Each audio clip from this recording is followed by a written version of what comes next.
नमस्कार दर्शकों, स्वागत है आप सभी का एसए न्यूज हिमाचल में। दर्शकों, होली का त्योहार आने वाला है और जैसे ही होली आती है पूरा भारतवर्ष रंगों में डूब जाता है। गलियों में रंग, चेहरों पर मुस्कान और घरों में मिठाइयों की खुशबू। होली सिर्फ एक त्योहार नहीं, ये एक जज्बात है जो हर भारतीय के दिल से जुड़ा है।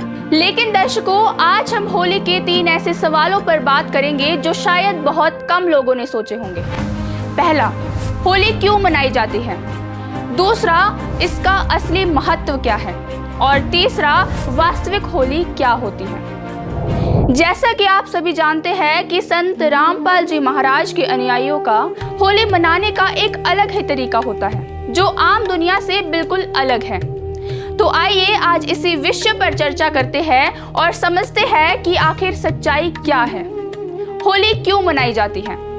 दर्शकों, ये सवाल सुनने में आसान लगता है, लेकिन इसके पीछे एक बहुत गहरी कहानी है। मान्यता है कि बहुत समय पहले हिरण्यकश्यप नाम का एक राजा था जो खुद को भगवान मानता था। उसने अपनी प्रजा को हुक्म दिया था कि सभी लोग केवल उसी की पूजा करें। लेकिन उसका अपना बेटा प्रहलाद पूर्ण परमात्मा का भक्त था। वो अपने पिता के कहने पर भी भगवान की भक्ति नहीं छोड़ता था। इस बात से नाराज होकर हिरण्यकश्यप ने प्रहलाद को कई तरह के कष्ट दिए, प्रताड़ित किया, लेकिन प्रहलाद डगमगाया नहीं। आखिरकार हिरण्यकश्यप ने अपनी बहन होलिका की मदद ली। होलिका के पास एक ऐसी चुनरी थी जिसे ओढ़ लेने पर आग उसे जला नहीं सकती थी। हिरण्यकश्यप की योजना थी कि होलिका प्रहलाद को अपनी गोद में लेकर आग में बैठ जाए और प्रहलाद जल जाए। होलिका ने वैसा ही किया। वो चुनरी ओढ़कर प्रहलाद को गोद में लेकर जलती आग में बैठ गई। लेकिन परमात्मा की अपार कृपा से वो चुनरी होलिका के शरीर से उड़कर प्रहलाद के ऊपर आ गई। नतीजा ये हुआ कि प्रहलाद आग से बच गया और होलिका जल गई। बस इसी खुशी में होली का त्योहार मनाया जाता है, बुराई पर अच्छाई की जीत के जश्न के रूप में। आज के समय में होली कैसे मनाई जाती है? दर्शकों, आज के समय में होली मनाने के तरीके को लेकर समाज में 2 अलग अलग विचार हैं। एक तरफ लोग हैं जो रंगों से होली खेलते हैं, एक दूसरे को रंग लगाते हैं, गले मिलते हैं, मिठाइयां बांटते हैं। लेकिन एक सच्चाई ये भी है कि आज बाजार में बिकने वाले रंगों में खतरनाक केमिकल मिले होते हैं जो हमारी आंखों और त्वचा के लिए बेहद हानिकारक है। कई जगह लोग कीचड़ में जाकर होली खेलते हैं, एक दूसरे पर गोबर फेंकते हैं। कहीं तो होली के नाम पर शराब पी जाती है, मांस खाया जाता है और घरों में मारपीट व कलेश तक हो जाता है। मान्यता के अनुसार होली 2-3 दिन का त्योहार है। उस दिन लोग आकर प्यार से गले मिलते हैं, लेकिन 8-10 दिन बाद वही लोग लड़ने भी लग जाते हैं। दर्शकों, संत रामपाल जी महाराज के अनुयायियों का कहना है कि होली मनाने का ये तरीका सही नहीं है और वे इसकी जगह एक अलग तरह से होली मनाते हैं। संत रामपाल जी महाराज बताते हैं कि असली होली राम नाम की होली है। हम तो असली होली खेलेंगे, सतलोक में जाएंगे, राम नाम के रंग से रंगे गए हम।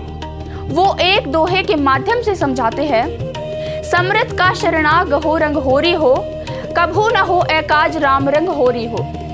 यानी असली होली वो है जो हम भगवान के नाम का सुमरन करके, मंत्र जाप करके मनाते हैं, ना कि केमिकल वाले रंगों से। उनके अनुयायी न शराब पीते हैं, न हानिकारक रंग लगाते हैं, न डीजे बजाते हैं। वे घर पर बैठकर ही हमेशा भगवान का सुमरन करते हैं, राम नाम की भक्ति करते हैं। उनका कहना है कि इस तरह की भक्ति से पाप भी कटते हैं और जीवन में सच्चा सुख भी मिलता है। संत रामपाल जी महाराज के अनुयायी सनातन धर्म के 5 प्रमुख देवताओं की साधना करते हैं: श्री ब्रह्मा जी और सावित्री जी, श्री विष्णु जी और लक्ष्मी जी, गणेश जी, दुर्गा जी और शिव पार्वती जी। संत रामपाल जी महाराज ने इन सभी देवी देवताओं के असली मंत्र अपने अनुयायियों को दिए हैं और वे प्रतिदिन इन मंत्रों का 108 बार जाप करते हैं। जहां कुछ लोग होली पर भांग पीते हैं और कहते हैं कि ये शंकर जी का प्रसाद है, वहीं संत रामपाल जी महाराज के अनुयायियों का कहना है कि शंकर जी खुद जिस नाम का जाप करते हैं, हमें भी उसी नाम का जाप करना चाहिए और मोक्ष प्राप्ति की राह पर चलना चाहिए। दर्शकों, यहाँ एक बहुत दिलचस्प सवाल उठता है, अगर होली खुशी का त्योहार है तो वो खुशी सिर्फ 1 या 2 दिन की क्यों? क्या हम पूरे साल खुश नहीं रह सकते? होली 2-3 दिन की होती है, लेकिन संत रामपाल जी महाराज का कहना है कि वे 365 दिन ये होली मनाते हैं, क्योंकि वे हर रोज भगवान के नाम का सुमरन करते हैं और हर दिन उनके लिए उत्सव जैसा होता है। उनके आश्रम में 24 घंटे भंडारा चलता है। साल में 6 महासमागमों का आयोजन किया जाता है, जिसमें 3 दिन लगातार संत गरीबदास जी महाराज की अमरवाणी का पाठ चलता है और कई सामाजिक कार्य भी आयोजित किए जाते हैं। वास्तविक होली क्या है? संत रामपाल जी महाराज बताते हैं कि असली होली राम नाम के रंग की होली है। उनका कहना है कि ये जीवन और ये दुनिया एक दिन छूट जाएगी। मौत सबकी निश्चित है। जब हम इस दुनिया से जाएंगे तो हमारे साथ ना रंग जाएंगे ना धन जाएगा, साथ जाएगा तो बस राम नाम, और उसी राम नाम के बल पर हम काल के लोक से भी निकल सकते हैं। इसलिए उनके अनुयायी रोज राम नाम की होली मनाते हैं। तो दर्शकों, आज हमने जाना कि होली क्यों मनाई जाती है और लोग इसे किस प्रकार से मनाते हैं, और संत रामपाल जी महाराज के अनुसार हमें होली किस तरह मनानी चाहिए। अब निर्णय आपके हाथ में है। क्या आप केवल रंगों वाली पारंपरिक होली मनाना चाहते हैं, या संत रामपाल जी महाराज द्वारा बताए गए शास्त्र सम्मत सतभक्ति मार्ग पर चलकर प्रतिदिन राम नाम की सच्ची आध्यात्मिक होली खेलना चाहते हैं? आप हमारे साथ जुड़े रहिए। हम आगे भी ऐसे ही आध्यात्मिक गूढ़ रहस्य और ज्ञानवर्धक जानकारियां आपके समक्ष प्रस्तुत करते रहेंगे। तब तक के लिए धन्यवाद।